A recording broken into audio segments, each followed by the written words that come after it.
Right. Okay, yeah. And then fitness happens like in the middle here, right? So there's like kids on each court, and then they've got fitness. So I'm the executive director and co-founder at SquashWise. We are a really unique youth development program in Baltimore City. Squash is a sport that in this country really only accessible in private spaces. So a big part of our mission is to make the sport more known, more accessible, more diverse and inclusive overall. Educationally, we do tutoring, we do mentoring, we do college and career readiness. Students spend as much time in the classroom here at SquashWise as they do on the squash courts. Playing sports in and of itself can make educational advancement for young people, and so when you put the two things together, it really is powerful.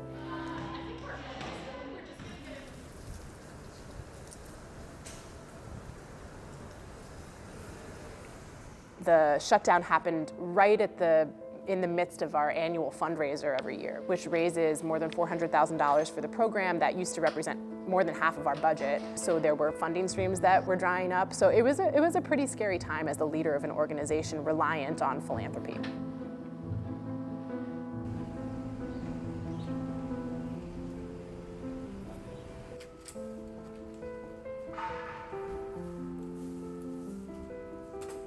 The Small Business Administration serves more than 40 million small businesses across the entire country. When the president tweeted out, hey, there's money available, the traffic on SBA.gov, where it normally sees 600 to 800 concurrent users at any one time, that grew exponentially by 825%. A number of different businesses were reaching out to anyone that they knew in the banking area or other areas to say, how can I sort of cut through all of these obstacles and sort of get the funding that I need for my small business? I can remember that time feeling pretty visceral, right? Like, this is really important money for us to access, and I just wanted to make sure that I didn't make an administrative error or a timing error or anything like that. When I came in 2016, we took 3 years to really build a lot of the foundation and start building the walls on the house called digital transformation at SBA. Although we did a lot of modernization and hit almost every program across the Small Business Administration, we still had one program we weren't able to touch yet. And that was the intake for the banks to come in and apply.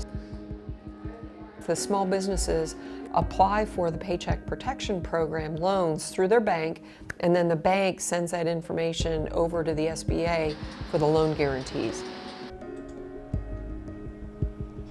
So Rosedale Federal was not an SBA lender at the time. We really saw this as an opportunity to help our community in the best way that we could, and that was just to chip in. But certainly navigating the SBA process was a real challenge. We had a lot of difficulty even getting into their systems at all. So the billions of dollars that were coming into SBA to distribute through the PPP was more than it had ever allotted. So we had very little days turnaround to get the money out and the money moving. And this is where Fearless came in. I knew that Fearless knew our infrastructure, knew our environment, knew the customers, knew the businesses, the mission, the program, and they knew who we served across the country. So it was important that we moved very fast and very quickly. Although we had worked with the Small Business Administration in the past, they were still very much in the middle of a digital transformation. And so knowing that once we launched the solution, they were going to receive so much more traffic, and the system had to be ready to handle that. So the vision of this system was to create a modern website that was not only intuitive, but very easy to navigate, particularly for smaller lenders who did not have a history with the SBA prior to the pandemic. Being a small business owner myself, I felt the impacts of the shutdown. Right before the shutdown, I was preparing for one of my largest events for the summer. I had already put my deposit down, and then the shutdown occurred. Not only did I lose out on the opportunity, but the business owner organizing the event she lost way more. So these are the type of people that I had in mind throughout this project. So here's the problem. How do you ensure that only the approved banks make it into the program? How do you ensure that eligible people have access to the program? And how do you do this at scale? We knew that this would require a DevSecOps approach. DevSecOps stands for Development Security Operations, and it's all about creating the conditions for agile software development at scale in a safe way in which security is baked into the process and not tapped on at the end. So it's all running off the plan. So as the project reached near development, we wanted to test out the system that we had built just to make sure that it was working, it was intuitive, and we were fortunate enough to connect to Rosedale Federal. Well, I remember that very specifically. I was at home, and I think it was at 7:30 in the evening one night, and I was completely frustrated. And so when Fearless reached out and said, hey, would you be willing to help us out and be a tester for something that we're putting into place to get more lenders through the process? I mean, it was as if our prayers were answered, and I said immediately, yes.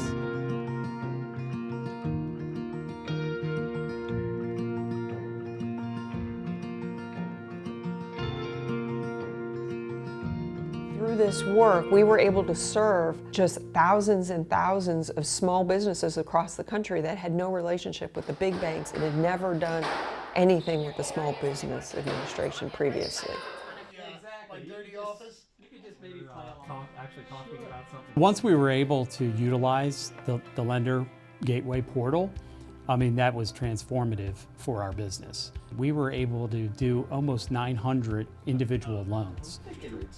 Yeah, I'm thinking maybe 25. So a colleague of mine recommended that I talk to Rosedale Federal, and so I was put in touch with Rosedale and started to really get the guidance and the answers that I needed to help me figure out how to move forward in the process. When the funding came, that felt really good. The PPP loans were the reason that SquashWise was able to keep our staff fully employed, innovate new programs so that we could keep working with our students on homework, on social development, and in sport. You know, I'm proud as a leader to have been able to do that, but I'm also really grateful for the support of the government and the support of partners who made that possible. The most meaningful part about SquashWise to me is the family part. Many people don't get that with their sport teams and stuff, especially not me. I've played a lot of sports and I always come back to squash. I'll never have that same connection with my other coaches that I do with all my coaches at squash. The entire process was an unbelievable time for community banks especially, and what it really showed was the value and power of relationships that you build locally. The mission of Fearless is to make an impact, to improve the lives of those that are around us. What can we do now that can make people have a better tomorrow, and have access to the funding that they need to run their businesses or to improve themselves? And I think that's part of what the mission is for Fearless and why we take on projects like this.